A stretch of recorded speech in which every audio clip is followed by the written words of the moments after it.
سورہ نازیات۔ بسمillahirrahmanirrahیم۔ خدا کے نام سے شروع کرتا ہوں جو بڑا مہربان نہایت رحم والا ہے۔ ان فرشتوں کی قسم جو کفار کی روح ڈوب کر سختی سے کھینچ لیتے ہیں، اور ان کی قسم جو مومنین کی جان آسانی سے کھینچ لیتے ہیں، اور ان کی قسم جو آسمان اور زمین کے درمیان پھرتے ہیں، پھر آگے بڑھ کر سبقت کرنے والے ہیں، پھر دنیا کے انتظام کرتے ہیں۔ ان کی قسم کہ قیامت ہو کر رہے گی، جس دن زمین کو بھونچال آئے گا، پھر اس کے پیچھے اور زلزلہ آئے گا۔ اس دن دل دھڑک رہے ہوں گے، ان کی آنکھیں ندامت سے جھکی ہوں گی۔ کفار کہتے ہیں کہ کیا ہم الٹے پاؤں زمین کی طرف پھر لوٹیں گے؟ کیا جب ہم کھوکھلی ہڈیاں ہو جائیں گے؟ کہتے ہیں کہ یہ لوٹنا تو بڑا نقصان دہ ہے۔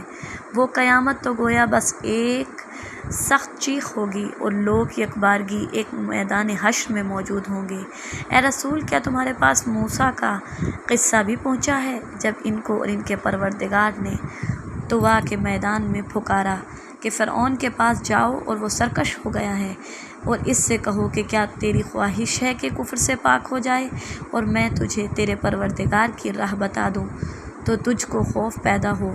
غرض موسیٰ نے اسے عصا کا بڑا معجزہ دکھایا تو اس نے جھٹلا دیا اور نہ مانا، پھر پیٹھ پھیر کر خلاف تدبیر کرنے لگا۔ پھر لوگوں کو جمع کیا اور بلند آواز سے چلایا تو کہنے لگا، میں تم لوگوں کا سب سے بڑا پروردگار ہوں۔ تو خدا نے اسے دنیا اور آخرت دونوں کے عذاب میں گرفتار کیا۔ بے شک جو شخص خدا سے ڈرے، اس کے لیے اس قصے میں عبرت ہے۔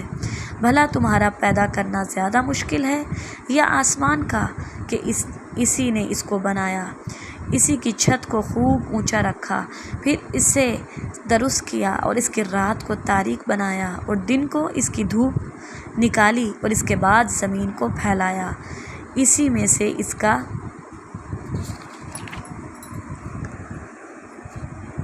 پانی اور اس کا چارہ نکالا، اور پہاڑوں کو اس میں گاڑ دیا۔ یہ سب سامان تمہارے اور تمہارے چار پایوں کے فائدے کے لیے ہیں۔ تو جب بڑی سخت مصیبت قیامت موجود ہوگی، جس دن انسان اپنے کاموں کو خود یاد کرے گا اور جہنم دیکھنے والوں کے سامنے ظاہر کر دی جائے گی، تو جس نے دنیا میں سر اٹھایا تھا اور دنیاوی زندگی کو ترجیح دی تھی، اس کا ٹھکانہ تو یقیناً دوزخ ہے۔ مگر جو شخص اپنے پروردگار کے سامنے کھڑے ہونے سے ڈرتا اور جی کو ناجائز خواہشات سے روکتا رہا، تو اس کا ٹھکانہ یقیناً بہشت ہے۔ اے رسول، تم سے قیامت کے بارے میں پوچھتے ہیں کہ اس کا کہیں تھل بیڑا بھی ہے، تو تم اس کے ذکر سے کس فکر میں ہو؟ اس کے علم کی انتہا تمہارے پروردگار ہی تک ہے، تو تم تو بس جو اس سے ڈرے اس کو ڈرانے والے ہو۔ جس دن وہ لوگ اس کو دیکھیں گے تو سمجھیں گے کہ دنیا میں بس ایک شام یا صبح ٹھہرے تھے۔